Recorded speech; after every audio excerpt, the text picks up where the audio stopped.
Ya ven que ya está con nosotros aquí el maestro Sergio, como siempre, con información muy interesante de lo que es la cultura, lo que es el espectáculo y todo lo demás. Pero hoy nos va a hablar de algo verdaderamente interesante aquí para los veracruzanos, el teatro clavijero y todo lo que es clavijero. Claro, más que, bueno, Más que el teatro, Clavijero. ¿Quién es clavijero. Francisco Javier Así es. Clavijero?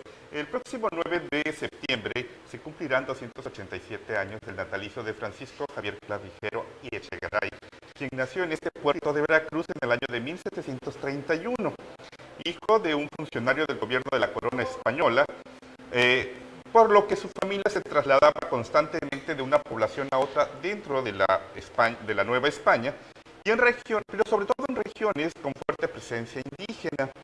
Como todo el mundo sabe, en este puerto existe una escuela, un teatro, un callejón, que por cierto está muy descuidado, hay que meterle la manita, es una imagen que estamos viendo ahorita. Bueno, entonces este nombre no solamente es importante para Veracruz, es importante en varias ciudades y una de ellas es en Morelia. Uno de los grandes centros culturales de este país está precisamente en la ciudad de Morelia y lleva el nombre de Francisco Javier Clavijero.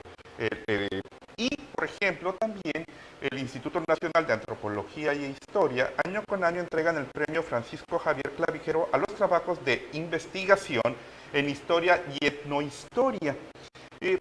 Incluso el Ayuntamiento de Veracruz entrega también año con año reconocimientos al mérito docente, que también llevan el nombre de Francisco Javier Clavijero. ¿Por qué era tan importante? ¿Por qué fue tan importante este personaje veracruzano? Bueno, él era un fraile, bueno, nace aquí en Veracruz, su formación es en Puebla y después en la Ciudad de México. Y él entra a la orden de los jesuitas y es formado ahí. ¿Por qué es tan importante? Él rescata nuevamente, se dedica a estudiar a los pueblos indígenas con este contacto que tiene, él aprende náhuatl y él se acerca al mundo indígena de una manera muy distinta a cómo se habían acercado los frailes, tratando de comprender en gran medida cómo era la cosmovisión de los pueblos antiguos de esta Nueva España.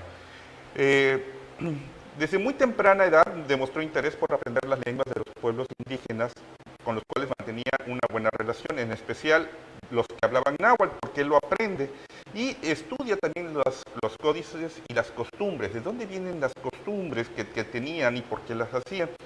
Entonces Francisco Javier Clavijero, posteriormente, todos sabemos que en el siglo XVIII el rey Carlos III de España expulsa de los territorios españoles a la Compañía de Jesús y él se va a radicar a Italia.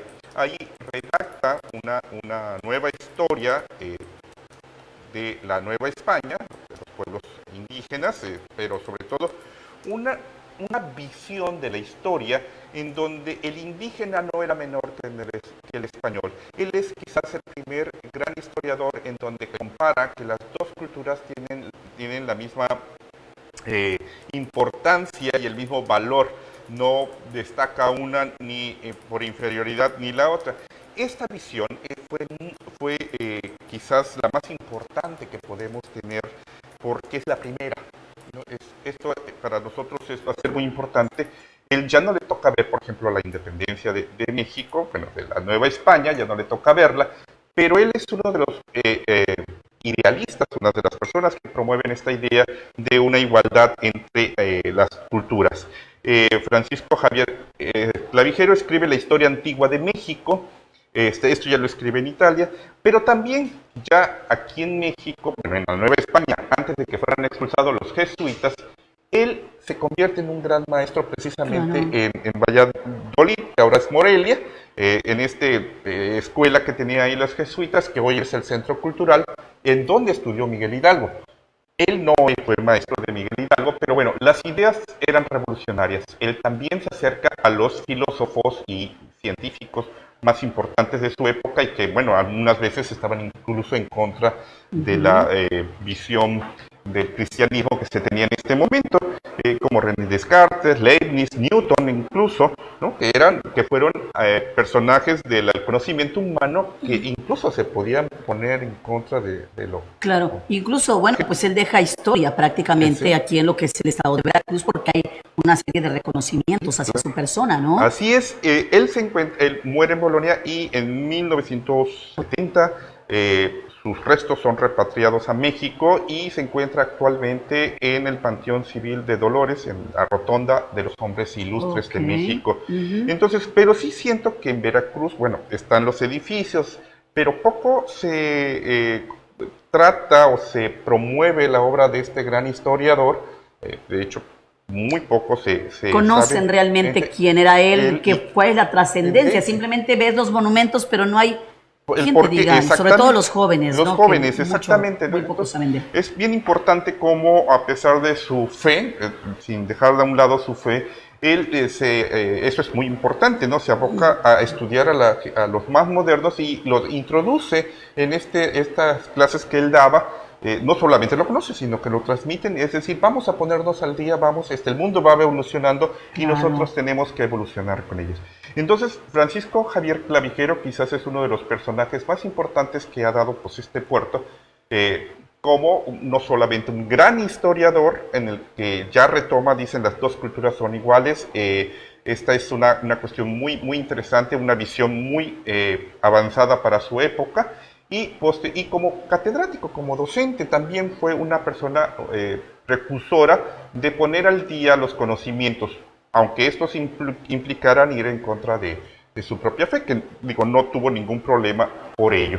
Entonces, él en Veracruz, bueno, sí tiene el reconocimiento porque, insisto, hay una escuela que es muy famosa, que es la Francisco Javier Clavijero, que se encuentra, y el teatro y por supuesto este callejón que bueno sí siento ahí que la estatua está un poco descuidada, que habría que, digo ya que viene su natalicio en pleno mes de septiembre y en esto de que estamos teniendo visitantes por los festivales de velas, echarle una manita, ¿no? Algo pintadita, una arregladita a la estatua, que se diga, que se vea, que bueno, diga que realmente reconocemos la trascendencia de algunos.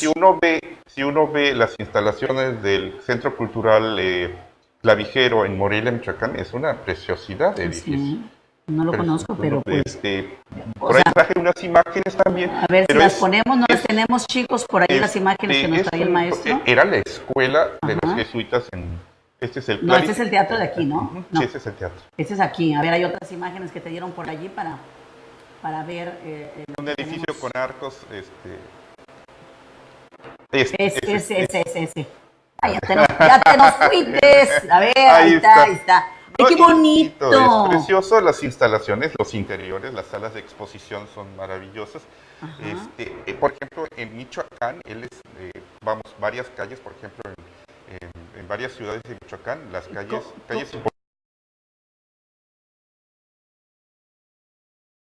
arquitectura, ¿verdad, maestro? Claro. Por ejemplo, el IBEC, recuerdo que pues más o menos así es, ¿no? Con ese tipo de arcos.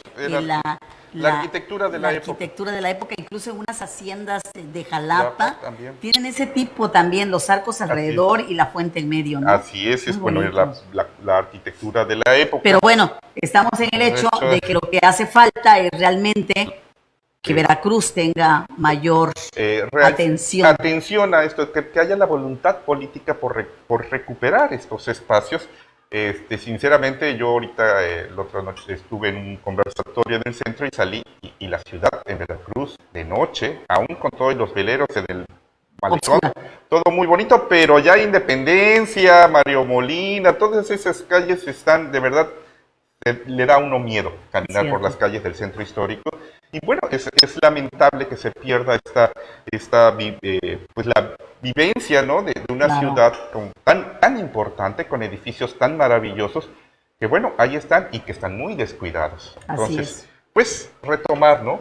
Cuidar lo que tenemos, porque tendrán nuevas generaciones y preguntarán, ¿no? ¿Qué pasó aquí? ¿De qué se trata? Hay que seguir conservando, pues es prácticamente nuestra historia, y si no lo conservamos, pues se va a deteriorar como está parte de lo que son los edificios del centro histórico. El centro histórico, y también tomar en cuenta que se está destruyendo me hacía un comentario un compañero, que se está destruyendo todo lo que se hizo en Veracruz durante el siglo XX, ¿no?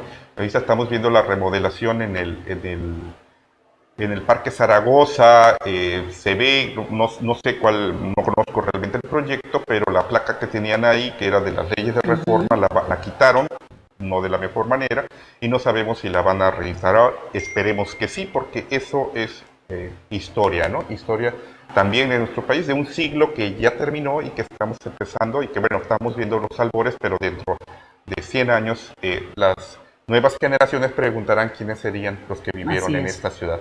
Maestro, pues como siempre, muchas gracias por gracias esta información que usted nos amables. proporciona. Araceli Baizabal Noticias. De lunes a viernes, 2 de la tarde. AraceliBaizabal.tv y Araceli Baizabal Andrade, Facebook.